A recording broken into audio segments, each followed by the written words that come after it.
Welcome to part 2. I went to check the Belawadi tree again, and when we went we saw more fresh beetles falling but had no clue as to which mite it was.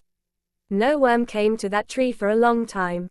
Finally, as a last attempt to find out what kind of worm it is, we decided to take those beetles and some leaves of that tree and grow the worms from inside the beeder in the experimental school to find out what kind of worm that worm will eventually develop into.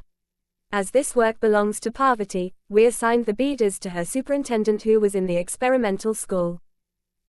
After a few days, strange red-winged, camel-necked locusts appeared from every bed. Parvati called and showed us when they came here. The worms stood together in groups and stretched their camel necks wildly, searching the whiskers for any way to fly out. This camel worm, which looks like a caricature of an oduhula, belongs to the oduhula species.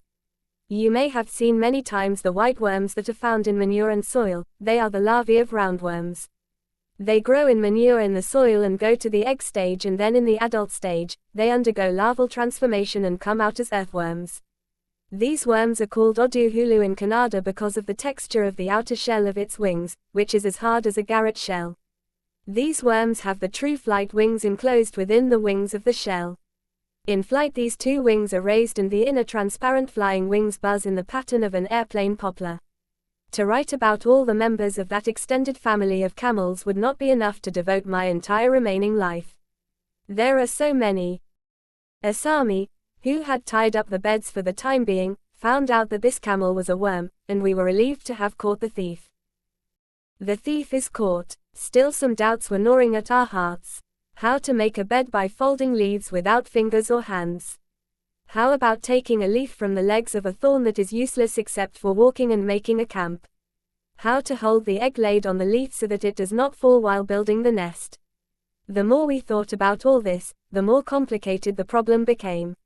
We kept vigil at night with a torch so that these worms would not be seen building a camp. It was not resolved for almost 2 years.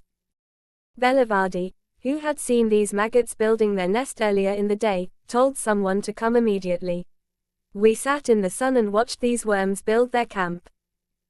First the worm comes and sits around the leaf and sees if its area is correct.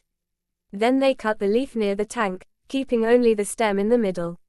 The plant blood supply to the leaves is stopped. 10 minutes after cutting, the worm goes away and sits. Then the leaf wilts rapidly due to the heat of the sun. The leaf is soft like a cloth and can be folded as desired. They fold the leaf which was used to caress the body by itself near the pillow with all 4 legs. 2 coils are rolled from the end and a small hole is drilled inside that coil and the egg is laid inside. It then takes a few seconds for camel worms to spawn. The leaf is wrapped like a sarasara beadi wrap and folded up and down so that the leaf does not unravel and tucked into the coil.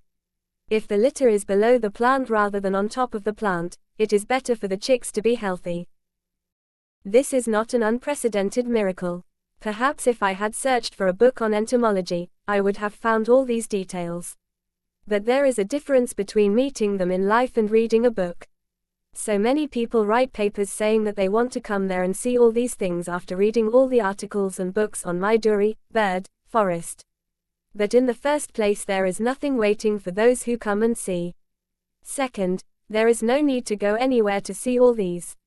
Wherever we are, if we look around, hundreds of such miracles are happening. The end. Thanks for watching.